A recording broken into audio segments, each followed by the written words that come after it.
Hello दोस्तों, मैं रविंद्र कुमार सैनी स्वागत करता हूं आपका अपने यूट्यूब चैनल सूर्य किरण पाठशाला में। देखिए दोस्तों, इस चैनल के ऊपर आपको रीट प्री और मेंस की जो तैयारी है, वो फ्री ऑफ कॉस्ट करवाई जा रही है। ये आपके लिए बड़ी खुशखबरी है। और दोस्तों, यूट्यूब के ऊपर है ना बहुत सारे चैनल्स हैं जो कि रीट प्री और मेंस की प्रिपरेशन करवा रहे हैं। तो आपको यही चैनल प्रीफर क्यों करना चाहिए? तो इसका कारण मैं बताने जा रहा हूँ आपको। इस चैनल पर जो एक्सपर्ट पढ़ाएंगे आपको, उनका सीधा संबंध मतलब जो फॉर्मर जो एग्ज़ाम्स लगी है रीट में, उनकी अच्छी स्कोरिंग रही है प्री और मेंस के अंदर, और अच्छा खासा उनका स्कोर रहा है। तो वो सारे के सारे एक्सपर्ट्स यहाँ पे पढ़ाएँगे, जिनमें कुछ सब्जेक्ट्स मैं भी ले रहा हूँ। और उनमें एक सब्जेक्ट है मनोविज्ञान, या जिसको शैक्षिक मनोविज्ञान कहा जाता है, एजुकेशनल साइकोलॉजी कहा जाता है। उसमें आज मैं जो टॉपिक लेने जा रहा हूँ, उसका नाम है अधिगम। कौन-सा टॉपिक है? अधिगम। अब देखिए दोस्तों, बिना टाइम गँवाए एग्ज़ाम ओरिएंटेड जो मैटर है उसके ऊपर फ़ोकस करेंगे, जिससे ज़्यादा से ज़्यादा स्कोरिंग हो हमारी एग्ज़ाम में। तो हम टॉपिक ले रहे हैं अधिगम। देखिए दोस्तों, अधिगम क्या होता है ये पता होना चाहिए आपको। तो अधिगम का शाब्दिक अर्थ क्या है? ये देखिए।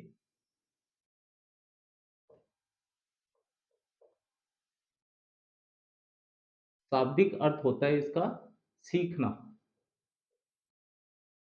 आपको एग्ज़ाम में पूछ ले कि अधिगम का शाब्दिक अर्थ क्या होता है, तो शाब्दिक अर्थ होता है सीखना। ठीक है? अब देखिए, आपके दिमाग में ये भी होना चाहिए कि अधिगम आखिर है क्या? क्या होता है वो? अधिगम है क्या? तो अगर वर्तमान स्वरूप में अधिगम का परिभाषा देखें, या वर्तमान स्वरूप देखें अधिगम का, तो वो क्या है? व्यवहार में वांछित परिवर्तन। व्यवहार में क्या? वांछित परिवर्तन को क्या कहा जाता है? अधिगम कहा जाता है। The required change in behaviour is called learning. ठीक है? अब देखिए, व्यवहार में वांछित परिवर्तन।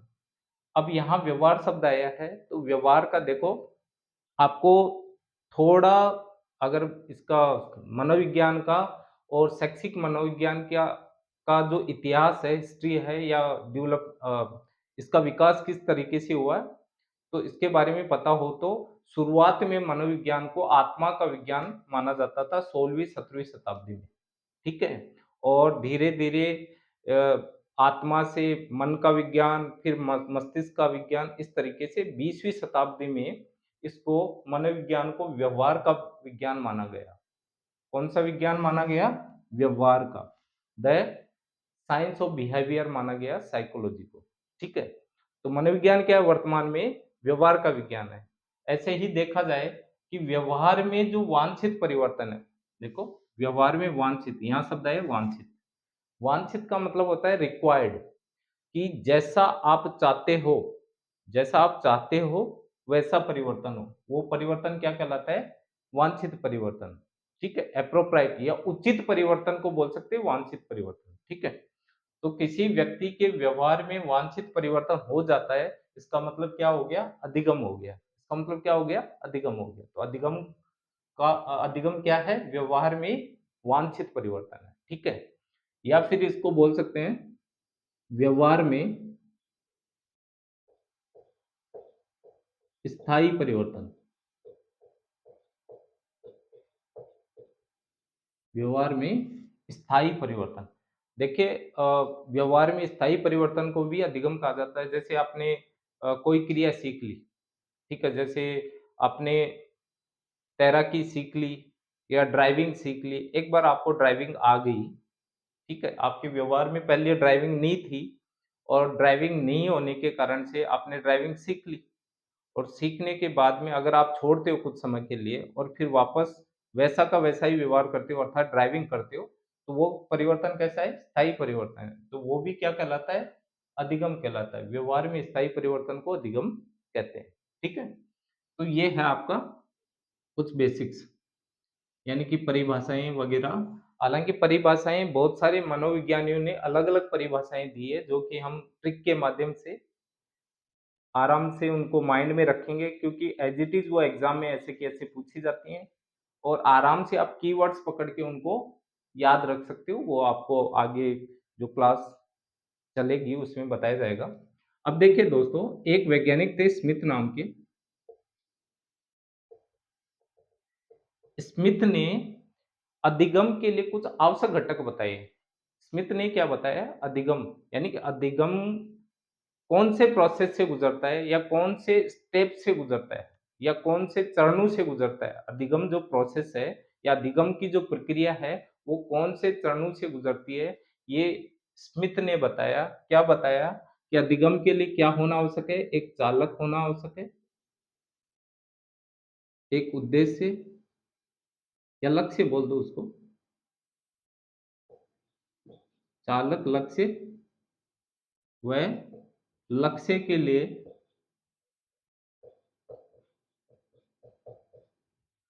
अवरोध का होना आवश्यक है। अवरोध का होना आवश्यक है।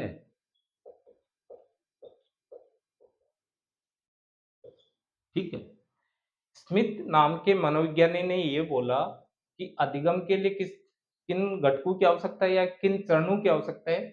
चालक का होना आवश्यक है, लक्ष्य का होना आवश्यक है और लक्ष्य के लिए अवरोध का होना आवश्यक है। ये बात स्मिथ ने बताई, एक पुस्तक इन्होंने खुद ने लिखी थी और उस बुक का नाम है साइकोलॉजी इन टीचिंग।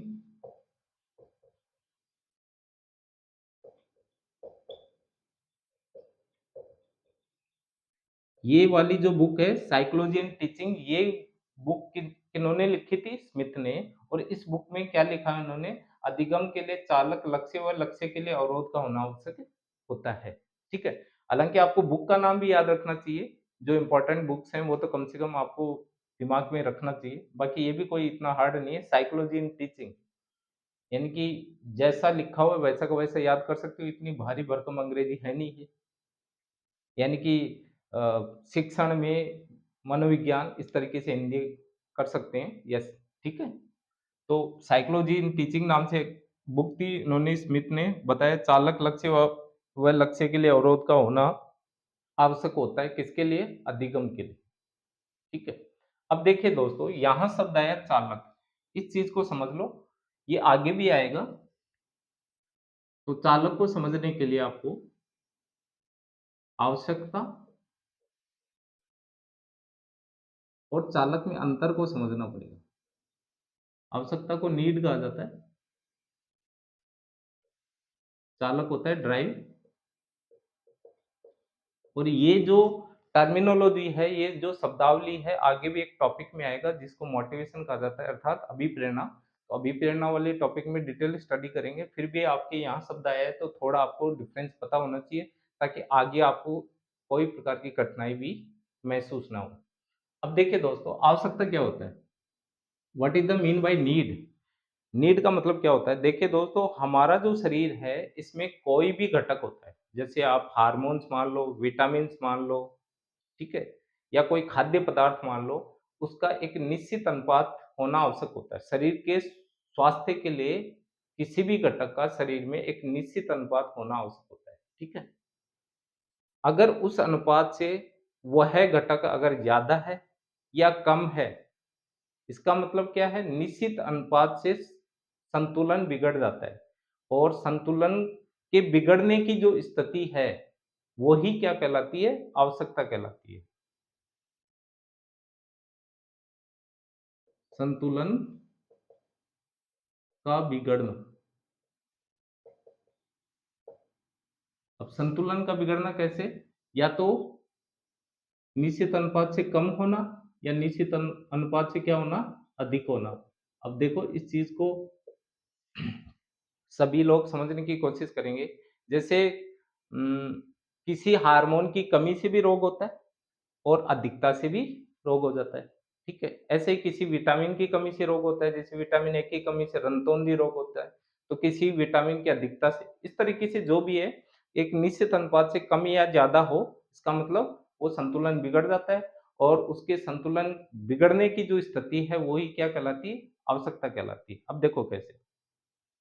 अगर किसी शरीर के अंदर कोई संतुलन बिगड़ता है किसी घटक का, तो कमी के कारण हो सकता है वो, अधिकता के कारण से ऐसा नहीं। आवश्यकता आवश्यकता को हमेशा आप लोग दिमाग में यही डाल लेते हो कि डेफिशिएंसी होगी कोई, कोई ना कोई कमी ही होगी।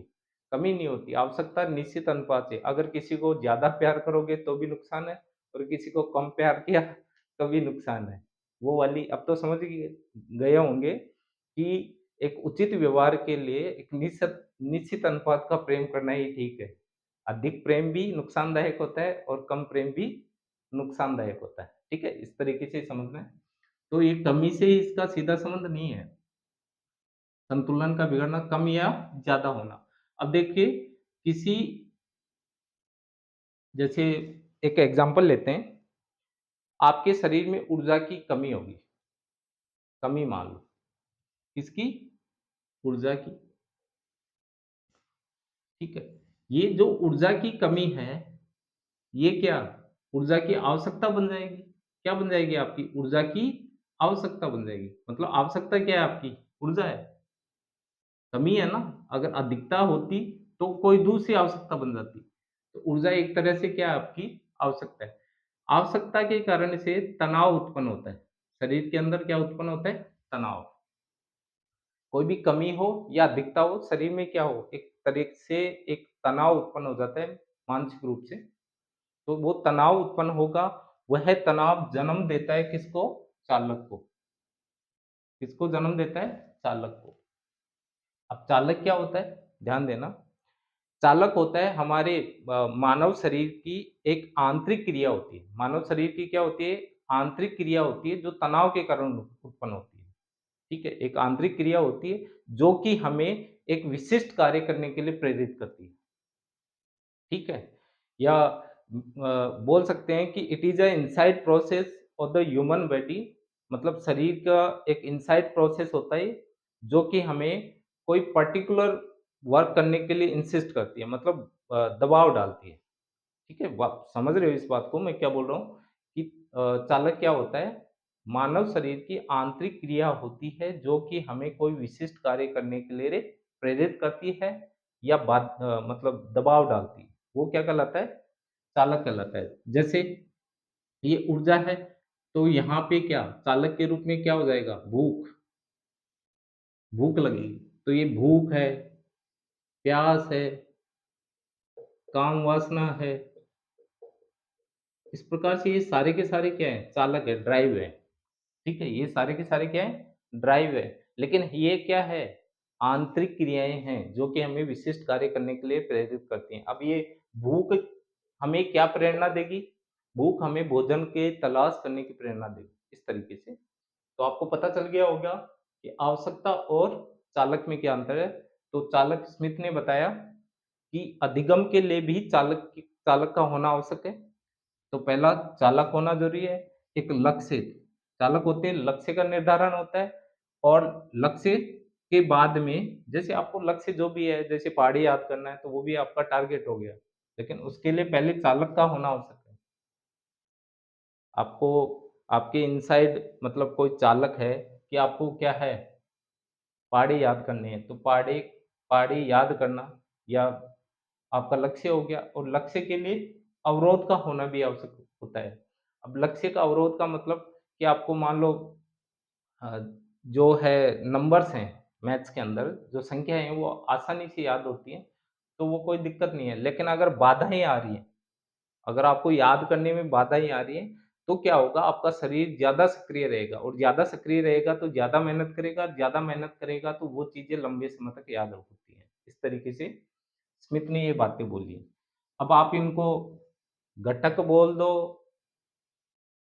चरण बोल दो या सोपान बोल दो।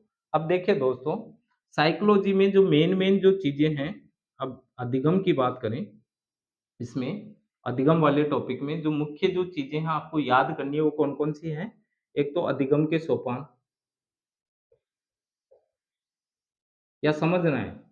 कुल मिला के ज़्यादा से ज़्यादा साइकोलॉजी में समझना ही होता है, 90% कुछ टर्मिनोलॉजी है उनको है ना दिमाग में याद रखना होता है। तो अधिगम के सोपान बोल दो या चरण बोल दो, ठीक है? दूसरा है अधिगम के नियम, सिद्धांत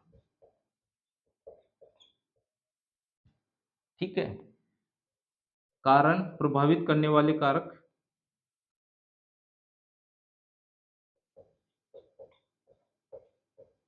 करने वाले कारक और अधिगम की प्रकृति, ठीक है? सोपान हो गया, अधिगम के सोपान कितने चरण होते हैं?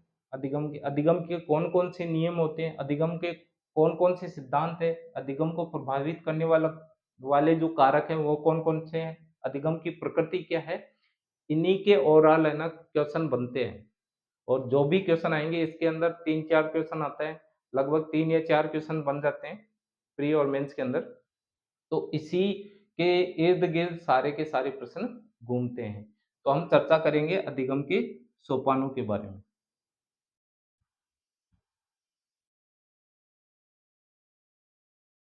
हम चर्चा कर रहे थे अधिगम के सोपान या चरण बोल सकते हैं, द स्टेप्स ऑफ लर्निंग।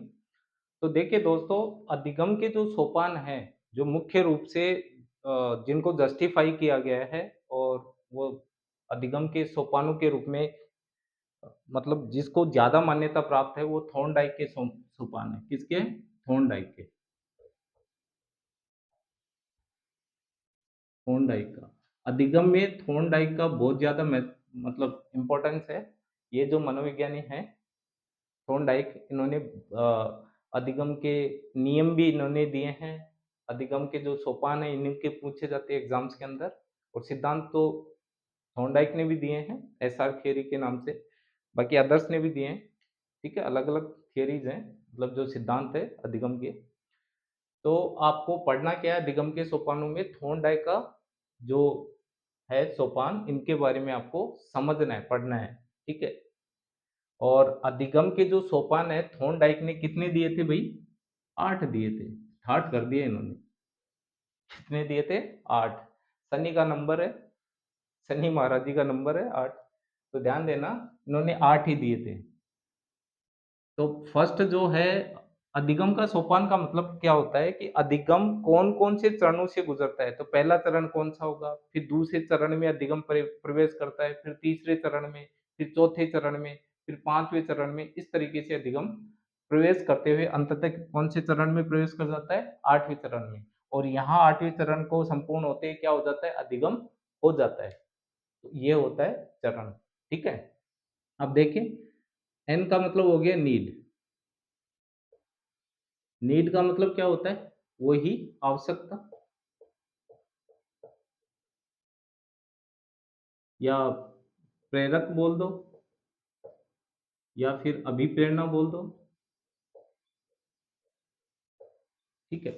आवश्यकता, प्रेरक या अभिप्रेरणा, ठीक है? ये नीड ही हो गया एक तरह से। और मैंने आवश्यकता के बारे में आपको पहले समझा दिया था कि आवश्यकता क्या होती है? एक संतुलन की अवस्था का बिगड़ना, ठीक है? किसी शरीर के अंदर जैसे वो शारीरिक रूप से हो सकता है, मानसिक रूप से हो सकता है, संवेगात्मक रूप से हो सकता है, भावात्मक रूप से हो सकता है।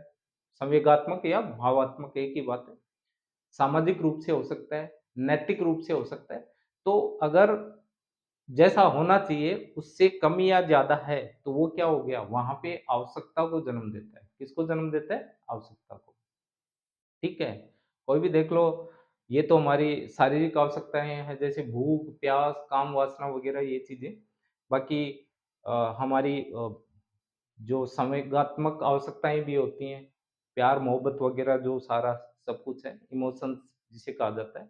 तो इनका संतुलन की अवस्था का बिगड़ना ही क्या कहलाता है? आवश्यकता कहलाता है। अधिगम करना है तो सबसे पहले क्या होगी आप में? उस चीज़ की कमी होगी या अधिकता होगी। तब आपको क्या पड़ेगी? आवश्यकता पड़ेगी। तभी आप उसको पाने की या खोजने की या प्राप्त करने की चेष्टा करोगे। तो सबसे पहले आपके अंदर आवश्यकता होगी तो अधिगम की शुरुआत हो जाएगी। दूसरा क्या है? गोल। गोल यानी लक्ष्य, ठीक है? तो आप लक्ष्य का निर्धारण बोल दो।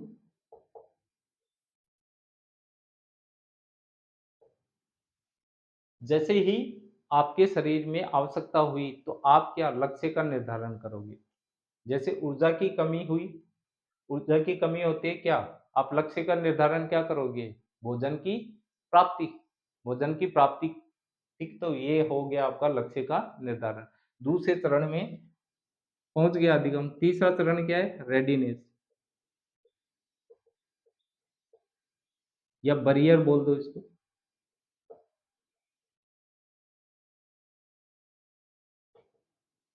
तत्परता या अवरोध, ठीक है? अब ध्यान देना रेडीनेस, तत्परता क्या करती है? तत्परता वह क्रिया है शरीर की, तत्परता शरीर की वह क्रिया है जो कि रुचि पैदा करती है, जो कि रुचि पैदा करती है, जिज्ञासा पैदा करती है। और तत्परता क्या करती है? या फिर तत्परता को एक तरह से आप रुचि ले लो, जिज्ञासा के रूप में ले लो कि तत्परता हमारे शरीर में क्या उत्पन्न करती है? रुचि उत्पन्न करती है, जिससे कि अधिगम प्रक्रिया क्या हो जाती है? तेज हो जाती है, ठीक है? ये क्या है? तत्परता है। अब ध्यान देना, अवरोध की बात करें, अवरोध, अगर अधिगम में अवरोध आ रहा है तो भी क्या होगा? हमारा शरीर क्या होता है? सक्रिय होता है। जैसे एग्जाम्पल के तौर पे आप जिज्ञासु हो भोजन को प्राप्त करने के लिए, बिल्कुल भूखे हो ना, ऊर्जा की कमी है, आवश्यकता ऊर्जा की है, तत्पर हो, जिज्ञासु हो आप। लेकिन अब देखो, अवरोध का होना क्यों आवश्यक होता है अधिगम के लिए? अगर आपको लगे कि हाँ, ठीक है, मिल जाएगा मुझे भोजन, आसानी से मिल जाएगा, 1 घंटे के बजाय 2 घंटे बाद में मिल जाएगा। लेकिन अगर आपको लगे कि मुझे भोजन ही नहीं मिलना मिलना है, यदि मैं चेष्टा नहीं करूँगा, तो वो क्या है? एक तरह से अवरोध है। और वो अवरोध क्या करेगा? आपके शरीर को क्या करेगा? ज़्यादा सक्रिय करेगा, एक्टिव करेगा, जिससे आप ज़्यादा चेष्टा करोगे, ठीक है? आप ज़्यादा तत्पर हो जाओगे। तो कुल मिला के बात है, अवरोध और तत्परता एक दूसरे के क्या हैं? प्रतिरूपी हैं यहाँ पे, अधिगम प्रोसेस के अंदर, ठीक है? अब बात करें चौथे चरण की।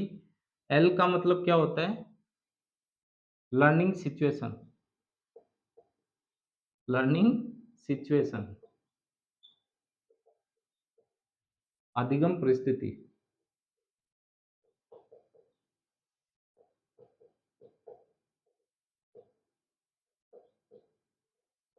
ठीक है? अधिगम परिस्थिति। अब देखो, तत्पर भी हो गया आप, ठीक है? लक्ष्य को प्राप्ति के लिए, लेकिन लर्निंग सिचुएशन कैसी है? अधिगम की परिस्थितियाँ कैसी हैं? तो अधिगम की परिस्थितियाँ भी मायना रखती है अधिगम के अंदर, जो कि आपका चौथा चरण होता है कि आपके अधिगम की परिस्थितियाँ भी प्रभावित करेंगी। कैसे? अगर अनुकूल परिस्थितियाँ हैं, तो क्या होगा? अधिगम तीव्र हो जाएगा, अगर प्रतिकूल परिस्थितियाँ हैं, तो अधिगम क्या हो जाएगा? मंद हो जाएगा, ठीक है? ठीक है? अगर फ़ेवरेबल हैं, देन क्या हो जाएगा? स्पीड अप, और एडवर्स है, देन क्या? स्पीड डाउन हो जाएगा, इस तरीके से, ठीक है? अब है आई का मतलब होता है इंटरैक्शन, या जिसको अनुक्रिया बोल दो या अनोन्य क्रिया,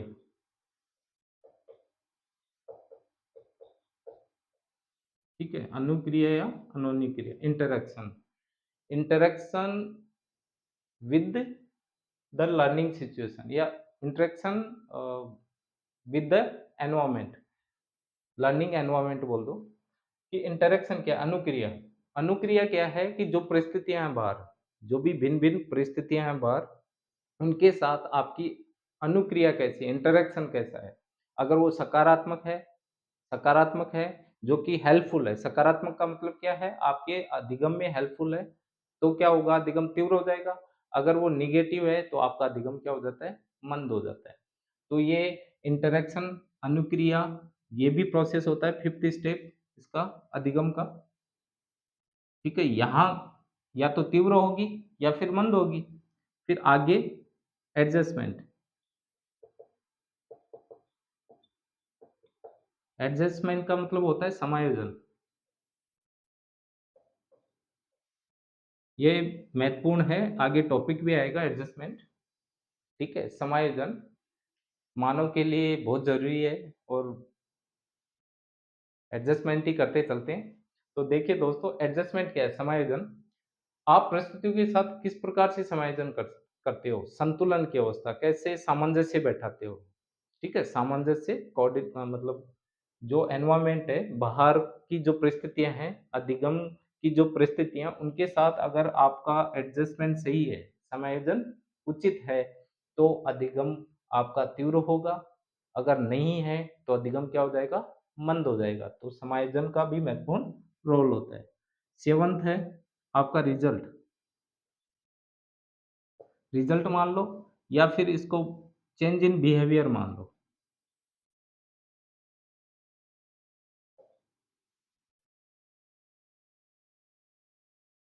परिणाम या फिर इसको व्यवहार में परिवर्तन।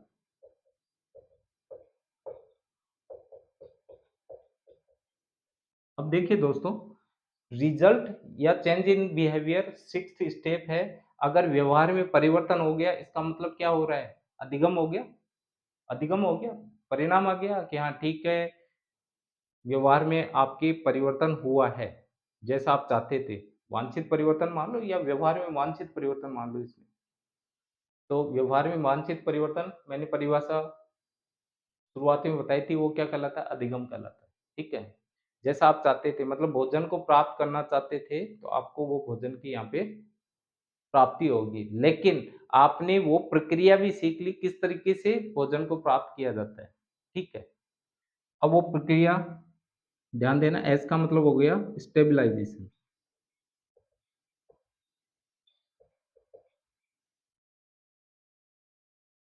व्यवहार में परिवर्तन का स्थायीकरण, स्थायीकरण, स्टेबलाइजेशन। अगर देखो आपने एक बार किसी परिस्थिति में भोजन की प्राप्ति की, किसी लर्निंग सिचुएशन में आपने क्या किया? भोजन की प्राप्ति की। ये क्या आपके लिए सीखना हो गया। अगर वैसी ही परिस्थितियाँ वापस आपके सामने आती है, अगर आप वापस भोजन को प्राप्त कर लेते हो, इसका मतलब क्या हुआ? व्यवहार में जो परिवर्तन हुआ था, आपने जो पहले सीखा था, वो क्या हो गया? स्थायी हो गया। इसका मतलब आपने अधिगम कर लिया। अगर ये लास्ट प्रोसेस नहीं होती, अगर आप वापस वैसे ही सिमिलर सिचुएशंस के अंदर भोजन की प्राप्ति नहीं कर पाते हो, इसका मतलब आपका अधिगम नहीं हुआ। अर्थात अधिगम का स्थायीकरण मैंने क्या बताया था आपको शुरुआत में, कि व्यवहार में स्थायी परिवर्तन को भी क्या कहा जाता है? अधिगम। तो परिवर्तन में अगर स्थायीकरण नहीं है, तो भी अधिगम नहीं होगा। तो ये कितने चरण हैं? 8 चरण हैं दोस्तों। और ये किन्होंने दिए थे? थॉर्नडाइक ने दिए थे। और इन्हीं चरणों से क्या है? अधिगम गुजरता है। अब देखिए दोस्तों, अब कुछ परिभाषाएँ ट्रिक के माध्यम से हम याद करेंगे, जो कि एग्ज़ाम में मोस्टली पूछी जाती है, और हूबहू वैसा का वैसे याद करना ज़रूरी है। अब कीवर्ड्स के माध्यम से उनको याद करने की कोशिश करेंगे।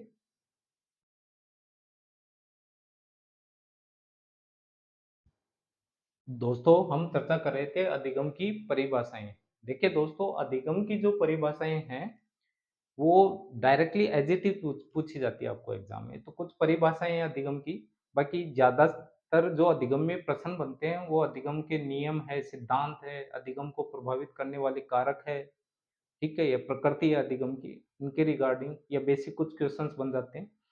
फिर भी देखिए, इनमें भी कभी-कभार क्वेश्चन्स आते हैं जो मोस्टली पूछे जाते हैं, तो थोड़ा रिलेट करके पढ़ लेना। हिलगार्ड, तो देखिए हिलगार्ड नामक मनोविज्ञानी ने अधिगम के लिए क्या परिभाषा दी?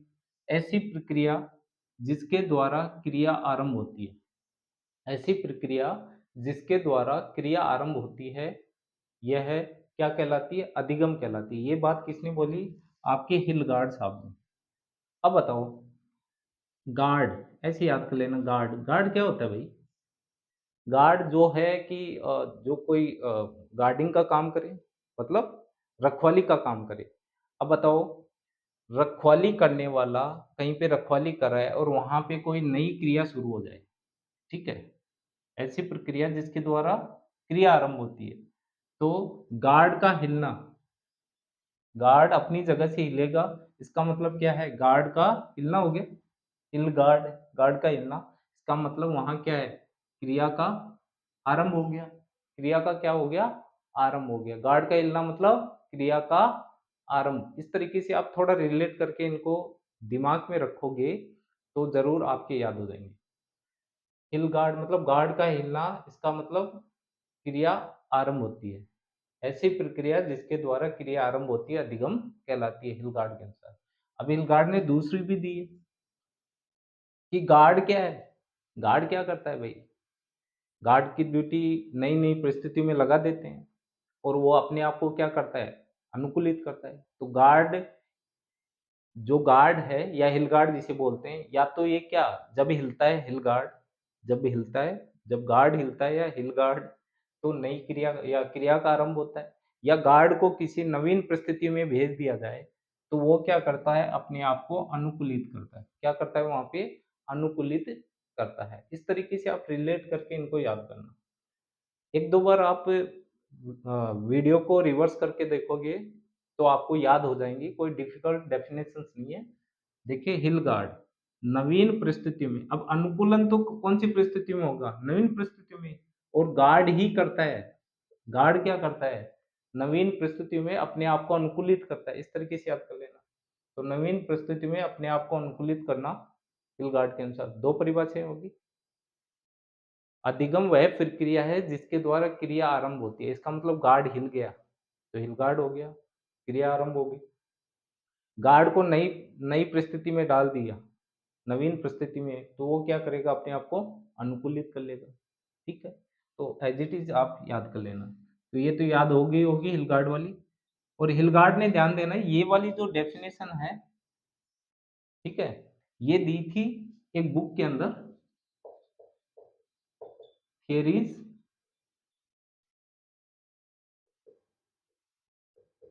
थियरीज़ इन लर्निंग, नहीं, थियरीज़ ऑफ लर्निंग।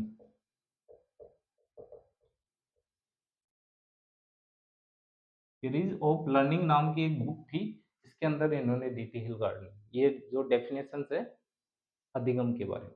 तो ये बुक नाम अगर याद रखना चाहो तो याद रख लेना, थियरीज ऑफ बुक किसने लिखी थी? तो हिल गार्ड ने लिखी थी। अब देखो, बात करते हैं स्किनर की। अब देखो, सीधी सी बात है यहाँ पे, स्किनर, नर मतलब पुरुष, स्किनर, स्किनर नर मतलब पुरुष हो गया। और व्यवहार में उत्तरोत्तर सामंजस्य की प्रक्रिया ही अधिगम है। अब बताओ, बेचारा पुरुष क्या करेगा? व्यवहार में क्या सामंजस्य ही करके चलता है। पुरुष की क्या औकात है बताओ? नर की कोई औकात है क्या? इसकी नर, तो नर से याद रखना, नर, नर हमेशा नारी के साथ क्या उत्तरोत्तर सामंजस्य की प्रक्रिया में ही चलता है। स्किनर याद हो गया होगा। स्किनर, नर हमेशा नारी के साथ उत्तरोत्तर सामंजस्य की प्रक्रिया से ही गुजरता है। तो सामंजस्य किसको करना पड़ता है? नर को। नर मतलब स्किनर, ऐसे। तो ध्यान देना, व्यवहार में उत्तरोत्तर सामंजस्य की प्रक्रिया ही अधिगम कहलाती है। ये बात बोली थी आपके स्किनर महोदय ने। ये थोड़ा इम्पोर्टेंट भी है, पूछा जाता है एग्जाम में। तो इसकी नर, या नर शब्द आ रहा है, नर क्या करेगा? अपने व्यवहार में धीरे धीरे उत्तरोत्तर सामंजस्य करता रहेगा। धीरे धीरे क्या सामंजस्य करता रहेगा, ये मजबूरी होती है नर की नारी के साथ, ठीक है? तो याद हो गया होगा, व्यवहार में उत्तरोत्तर सामंजस्य की प्रक्रिया ही अधिगम कहलाती है। अब देखो, गेट्स व अन्य, गेट्स की बात करें। अब इस गेट्स को ऐसे बिल गेट्स के नाम से याद कर लेना। बिल गेट्स की जो कंपनी है, what they want, Bill Gates की जो कंपनी है, व्हाट दे वांट, वो ट्रेंड जो है एम्प्लॉय है वो रखते हैं। What they hire, they always hire the trained employees, वो हमेशा किसको हायर करते हैं? ट्रेंड, जो ट्रेंड होते हैं उन्हीं एम्प्लॉइज को। तो ट्रेंड का मतलब प्रशिक्षक, प्रशिक्षित। तो कुल मिला के गेट्स व अन्य, तो बिल गेट्स के नाम से याद कर लेना गेट्स। तो प्रशिक्षण एवं अनुभव, तो ध्यान देना, इसको सीधा भी, प्रशिक्षण एवं अनुभव द्वारा व्यवहार में परिवर्तन क्या कहलाता है? अधिगम कहलाता है। ये बोला था गेट्स व अन्य महोदय ने, ये भी इंपॉर्टेंट है, एग्जाम में बहुत बार पूछी हुई है, ठीक है? तो प्रशिक्षण, तो गेट्स मतलब बिल गेट्स, और what what the Bill Gates does, वो क्या करता है? He hires the trained and experienced employees, he always hired trained and experienced, यानी कि बिल गेट्स, बिल गेट्स हमेशा प्रशिक्षित व अनुभवी जो एम्प्लॉय है उन्हीं को रखता है, बाकी किसी को नहीं रखता, क्योंकि की कंपनी है, उनको प्रॉफिट चाहिए होता है, तो इस तरीके से आप इनको याद रख लेना। गेट्स व अन्य मतलब गेट्स क्या करेगा? ट्रेंड मतलब प्रशिक्षित या ठीक है, और अनुभव मतलब अनुभवी, ठीक है? इस तरीके से रिलेट करके याद कर लेना। क्रो एंड क्रो, ये देखना, ये भी इम्पोर्टेंट है भाई। क्रो एंड क्रो ने अधिगम की क्या परिभाषा दी? आदत ज्ञान एवं अभिवृत्तियों का अर्जन करना। आदत ज्ञान एवं अभिवृत्तियों का अर्जन करना ही क्या कहलाता है? अधिगम कहलाता है। अब ध्यान देना भाई, क्रो एंड क्रो। अब क्रो मतलब इंग्लिश वर्ड मान लेना, क्रो मतलब कौवा, कागला, जो भी है आप लोग बोलते हो अपनी लोकल लैंग्वेज के अंदर, तो ध्यान देना, इसको वो ही मान लेना, कौवा मान लेना, कागला मान लेना, ठीक है? और सॉरी क्रो एंड क्रो महोदय, अगर आपकी आत्माएं कहीं भटक रही हो तो माफ करना, लेकिन याद करने के लिए मजबूरी है, तो मैंने बोल दिया इसको, इनको कौवा मान लेना। तो कोए की आदत क्या होती है? या कोए की आदत, या जो कोए के अंदर जो ज्ञान होता है, कोए की जो आदत होती है, ठीक है, या कोए की अभिवृत्ति होती है, वो क्या है? हमेशा अर्जित करने की होती है। क्या होती है? हमेशा अर्जित करने की, कुछ ना कुछ छीनने की, कुछ ना कुछ पाने की। ध्यान देना, कौवा कहीं पे बैठा होगा तो छीनने की, कोई बच्चा अगर कुछ खा रहा है बाहर तो ले जाएगा उस चीज को। तो इस तरीके से तो वो आदत है, कोई की आदत क्या है? तो जहां आदत शब्द आ गया है, तो ध्यान देना, आदत दो दो लोगों से संबंधित है। अगर हैबिट की बात करें, आदत निर्माण या आदत जो शब्द आएगा, एक तो पावलोव से संबंधित आएगा आगे, पावलोव। एक आप सीधा इसका सीधा संबंध अगर परिभाषाओं में देखो तो क्रो एंड क्रो से जोड़ लेना, तो आसानी से याद रहेगा कि आदत ज्ञान व अभिवृत्तियों का अर्जन क्या है। ये मोस्ट इंपॉर्टेंट है, वेरी वेरी इंपॉर्टेंट मान लेना इसको बहुत बार एग्जाम में। तो कोए की आदत क्या है भाई? या कोए का ज्ञान क्या है? या कोए की अभिवृत्ति क्या है? अर्जन करना। इस तरीके से कीवर्ड्स को पकड़ के याद कर लेना। वो है, कागला है, जो कुछ भी आप मानो। ठीक है। अब देखिए दोस्तों, Daniel Bell, next one, Daniel Bell की बात करें। डैनियल बेल अधिगम व्यक्ति की शक्तियों एवं व्यवहार में अंतः क्रिया द्वारा सुधार का नाम है। अब ध्यान देना, जहाँ शक्तियों की बात आती है, बैल क्या होता है भाई? बैल, सांड, सांड जानते हो? डैनियल बैल, ऐसा बैल जो डैनियल प्रजाति का है, ये मान लो। तो अधिगम व्यक्ति, तो सांड क्या होता है? हमेशा शक्तिशाली होता है। सांड क्या होता है भाई? शक्ति, ये कीवर्ड पकड़ लिया यहाँ पे, सांड हमेशा क्या होता है? शक्तिशाली होता है, पावरफुल होता है ना सांड। तो अधिगम व्यक्ति की शक्तियों एवं वातावरण में अंतः क्रिया द्वारा सुधार का नाम है, ठीक है? तो सांड क्या करेगा? अपनी शक्ति का वातावरण में प्रदर्शन ही तो करता है। तो इस तरीके से आप कैसे भी रिलेट करके याद कर लेना, कोई भारी भरकम चीज नहीं है, बट ये एग्जाम में आती है। कुछ मोस्ट इंपॉर्टेंट डेफिनेशन है लर्निंग की, वो आपको याद करना ही है, और एग्जाम में बहुत बार पूछी जाती है, और आपको दिमाग में ये रखना भी है। कुछ डेफिनेशंस और हैं। तो दोस्तों, हम चर्चा कर रहे थे अधिगम की परिभाषाएं, तो उसमें कुछ डेफिनेशंस मैंने बता दी, परिभाषाएं जो भी है अधिगम की, जो कि एग्जाम्स में फ्रिक्वेंटली पूछी जाती हैं। आपको एज इट इज वैसे ही याद करना है, ठीक है? तो अब देखो, क्रानबैक, क्रानबैक का भी इम्पोर्टेंट है वैसे। देखो, मैंने अनुभव पहले भी बताया था, तो अनुभव से ज़्यादा आप जो गेट्स व अन्य की मैंने बताई थी, तो वहाँ प्रशिक्षण शब्द को याद रखना, ठीक है? तो अनुभव तो बार-बार आएगा अदर डेफिनिशंस में, कि जैसे Bill Gates wants what? Trained and experienced employee. मैंने बताया था ना पहले कि प्रशिक्षित व अनुभवी, तो जो 2 शब्द आए हैं, तो वहाँ गेट्स व अन्य की परिभाषा होगी, और जहाँ अनुभव के परिणाम स्वरूप व्यवहार में परिवर्तन आया, क्रॉनबैक, क्रॉनबैक।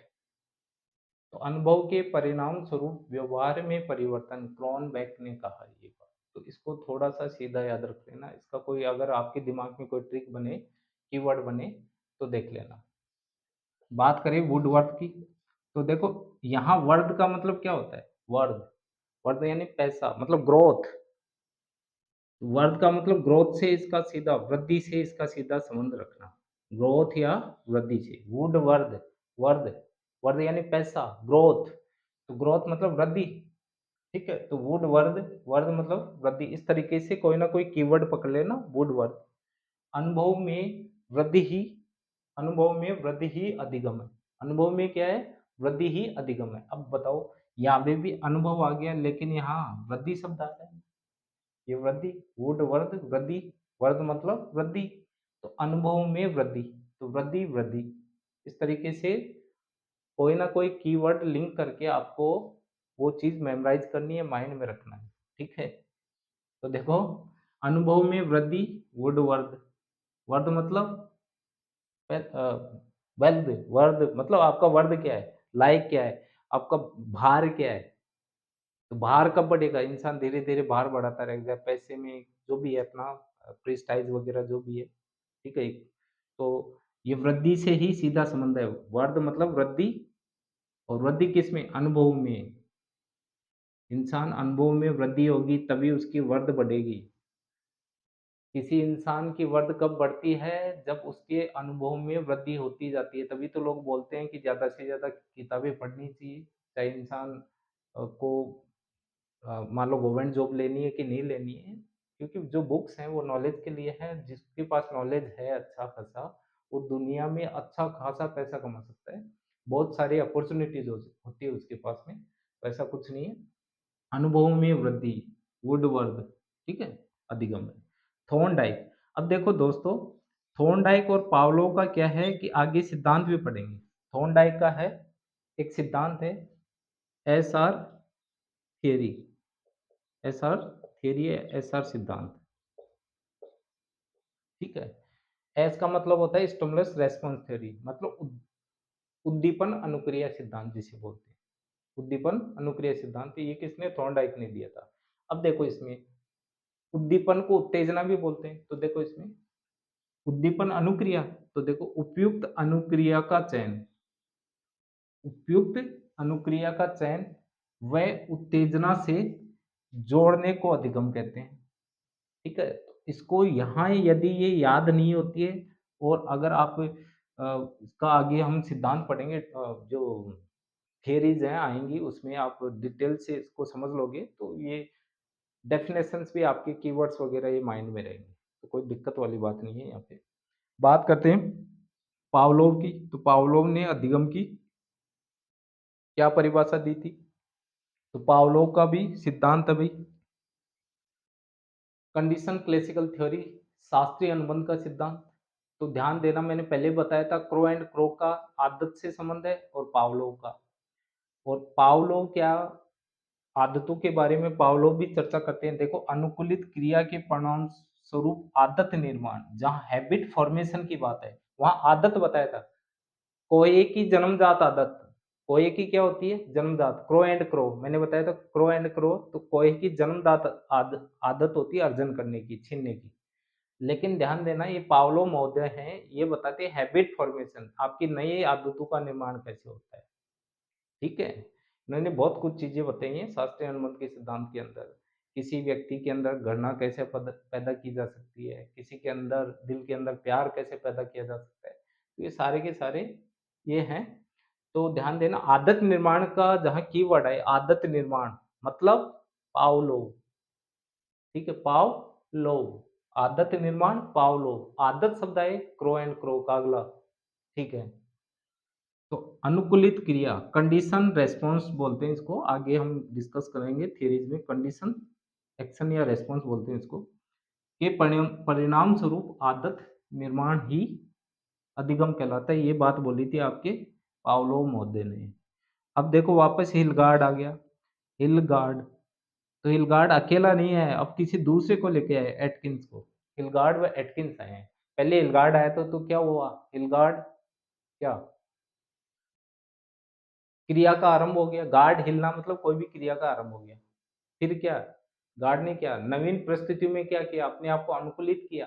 फिर भी बेचारे को क्या डर लगा, फिर भी बेचारे को डर लगा, क्योंकि रात को ड्यूटी लगती है कहीं पे, तो डर लगा। तो इसने क्या किया कि चल एटिकन्स, तू भी मेरे साथ चल। अब एटिकन्स आया इसके साथ, तो फिर क्या हुआ, क्योंकि इसको पहले क्या डर हुआ, अनुकूलित कर लिया, तो इसने क्या किया, पुराना अनुभव प्राप्त किया। किसने? हिलगार्ड ने दूसरे को साथ में लेके आया। तो पुराने अनुभव के परिणाम स्वरूप व्यवहार में स्थायी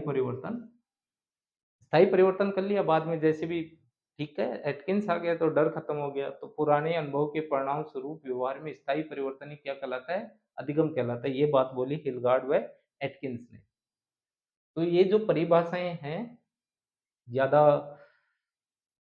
टफ नहीं है, कीवर्ड्स के बेस पे आप इनको आसानी से मेमोराइज़ कर सकते हो। तो देखिए दोस्तों, जो चीज़ें हैं मैंने आपको कुछ बेसिक चीज़ें बता दी लर्निंग की, अधिगम की परिभाषाएँ क्या है, अधिगम एग्ज़ैक्टली है क्या, अधिगम के सोपान बता दिए जो इम्पोर्टेंट है थॉर्नडाइक वाले। तो ये अ, जो इसका बेसिक जो है लर्निंग का वो मैंने कंप्लीट करवा दिया और 3 या 4 वीडियोज़ में लर्निंग कंप्लीट हो जाएगा। आपको एग्ज़ाम ओरिएंटेड सारा सब कुछ पढ़ाया जाएगा और रिमेनिंग जो सब्जेक्ट्स हैं आपके जैसे लैंग्वेज वाले हिंदी, इंग्लिश, संस्कृत वगैरह, वो भी शुरू हो रही हैं और इसके साथ ही आपके सब्जेक्ट्स जैसे साइंस है, मैथ्स हैं, एसएसटी वाले सब्जेक्ट्स हैं, ये सारे के सारे इस चैनल के ऊपर शुरू होने जा रहे हैं। तो ये मैं आशा करता हूँ कि ये चीज़ें आपको आसानी से समझ में आएँगी और साइकोलॉजी है क्या? समझने का है, कुछ टर्मिनोलॉजी याद करना है, तुकबंदी से। इसके अलावा मैं आपको ये बोलना चाहता हूँ कि ये जो चैनल है, ये चैनल आप लोगों के लिए फ्री ऑफ कॉस्ट है। सूर्य किरण पाठशाला के नाम से है और अपने दोस्तों को ज़्यादा से ज़्यादा इसको शेयर करें। यही मैं आपसे उम्मीद रखता हूँ। इसी के साथ विदा लेता हूँ। जय हिंद, जय भारत।